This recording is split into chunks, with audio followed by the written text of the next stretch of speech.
그러면 후천적 국적 취득의 두 유형인 귀화와 국적 회복이 어느 정도로 빈번하게 이루어지고 있는지를 살펴보도록 하겠습니다. 지금 여기 이 수치를 좀 제공을 하고 있는데 1995년부터 2021년에 이르기까지의 그 증감을 볼 수가 있습니다. 경년으로 그 수치를 제공을 했습니다. 1995년을 보면은 귀화 건수가 93건밖에 되지 않습니다. 국적 회복은 뭐 그 거의 10배에 가까운 898건, 그래도 뭐 그렇게 많지는 않죠. 2021년으로 보면은 귀화가 1895건, 국적 회복이 2742건, 로 많은 그 증가를 보이고 있고, 그 다음에 특히 귀화가 국적 회복도 뭐 늘어났습니다만은 귀화 건수가 많이 늘어났고, 그 보면은 이 2005년 이후에는 10,000건 이상으로 귀화가 거의 10,000건에 수렴하는 또는 그보다 더 많은 건수를 보여주고 있지요. 2009년에 귀화 건수가 특별히 좀 많은데, 그때는 뭐 그 귀화 시험을 그 빈도가 조금 높아져 가지고선 귀화 건수가 많아진 것이지, 뭐 어떤 사회적인 요인에 의해서 그 전년도나 그 다음 직후와의 사이에서 무슨 큰 차이가 있어서 그런 것은 아닙니다. 조금 좀 요거를 좀 분석해 보면은, 우선 정부 수립 이후부터 2021년 말까지 이 귀화한 사람의 누계를 보면은 22만 6,205명이 귀화한 것으로 알려져 있습니다. 그 중에 이제 혼인 귀화, 아까 그 간이 귀화인데 이제 혼인을 이루어 한 간이 귀화 한 사람이 14만 8천 명, 그래서 총 귀화자의 65.5%를 점하고 있습니다. 그러니까는 귀화의 가장 큰 비중을 차지하는 것이 혼인에 의한 귀화다라고 이해하면 되겠습니다. 2021년에 귀화자 총수를 보면은 10,000명이 넘어갔어요. 1,899명.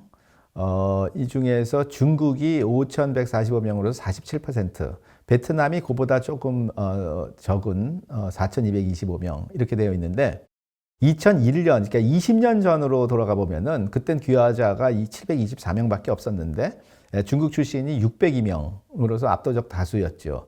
그 다음에 2011년에 귀화자 16,000명 중에서 중국 출신이 68%로서 1,946명. 베트남은 그보다 뭐 반도 안 되는 그런 이제 사정이었으니까, 중국 출신의 귀화자가 점점 줄어들고 있고, 베트남 출신의 귀화자가 수가 많이 늘어나고 있다.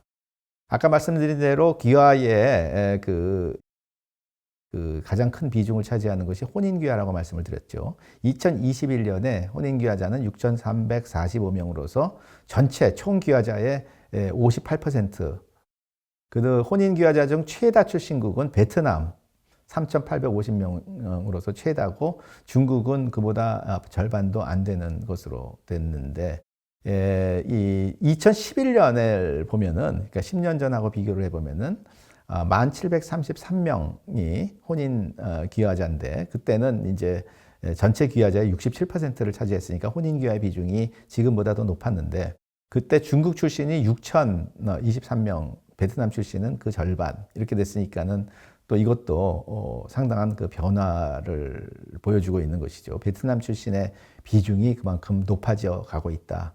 상대적으로 중국 출신의 비중이 낮아지고 있다는 것을 볼 수 있습니다. 국적 회복을 볼까요? 국적 회복은 2021년에 2,742명이라고 말씀을 드렸죠. 그 중에서 이제 미국 출신이 63%, 1,722명, 중국 출신은 뭐 그 10분의 1밖에는 되지 않는데, 그 이제 요 말씀드리기 전에 그 한번 그 중국 동포에 대해서 그 설명했던 그 국민과 동포 그 강의에서 말씀드렸던 말을 다시 한번 조금 말씀을 드리자면은, 1949년 10월 1일을 분기점으로 해서 중국 동포의 국적이 변경됐다고 말씀을 드렸지요. 그래서 그 국적 회복은 1949년 10월 1일 전에 출생한 중국 동포의 경우에는 국적 회복을 할 수가 있고, 이후에 출생한 사람은 한 번도 국적을 취득한 적이 없기 때문에 귀화를 해야 되는 것이죠. 그래서 아까 그 중국 출신 중에는 그 중국 동포도 포함이 되어 있는 것이죠. 귀화자.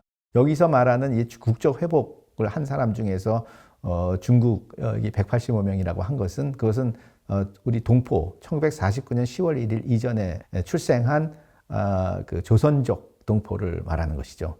그 2001년에 국적 회복자는 926명이었는데 그때 중국 동포가 789명으로 압도적 다수였는데 2011년에는 그 국적 회복자 2,265명 중에 중국 동포가 653명으로서 뭐 중국 동포의 숫자는 그렇게 큰 변화는 없습니다만은 그 비중에 있어서 훨씬 낮아졌고 지금은 뭐 그보다 훨씬 또 낮아졌고 하는 것을 볼 수가 있고 특히 2011년 이후에 국적 회복자 수가 이제 증가를 했고 2011년 이후 그다음에 미국 동포의 비율도 증가를 했는데 그 이유가 뭐냐?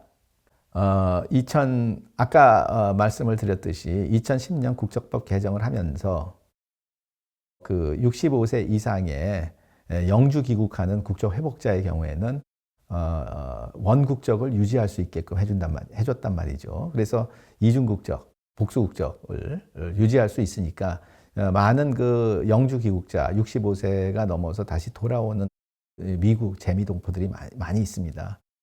그분들이 있기 때문에 이 숫자가 늘어난 거예요. 2011년 이후에. 왜냐하면 2010년에 그 국적법이 통과가 됐으니까. 그래서 그 국적법이 발효를 2010년에 했기 때문에 그래서 그런 이제 그 제도적인 변화가 이 수치상의 변화를 가져온 것이라고 보면 되겠습니다. 그 다음에 이제 우수인재 특별기와 우수인재의 국적 회복 이 제도가 도입된 것이 2010년 국적법 개정에 의한 것이니까 2011년부터 2021년까지의 그 통계를 보면은 총 232명이 이 제도를 이용을 해서 국적을 취득했습니다. 특별 기화자가 68명, 그 다음에 우수인재 국적 회복자가 164명. 역시 좀 동포가 이 제도를 이용하는 그러한 그 빈도가 좀 높다고 볼 수가 있죠. 그 중에서 이제 미국 출신이 최다로 133명. 많은 경우에 미국 가가지고서 미국 국적 취득해서 미국에서 활동하고 있었던 이 한인이 과거 국민이 다시 국적을 회복하는 경우가 많이 있습니다.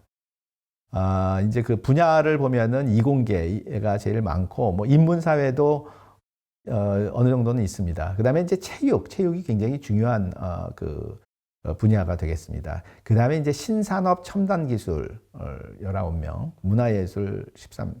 이제 요 수치는 뭐 너무 받을 필요는 없는데 아무튼 기업군 뭐 전문 분야 이런 이 수치를 보여주고 있습니다. 그래서 역시 이공계가 많다.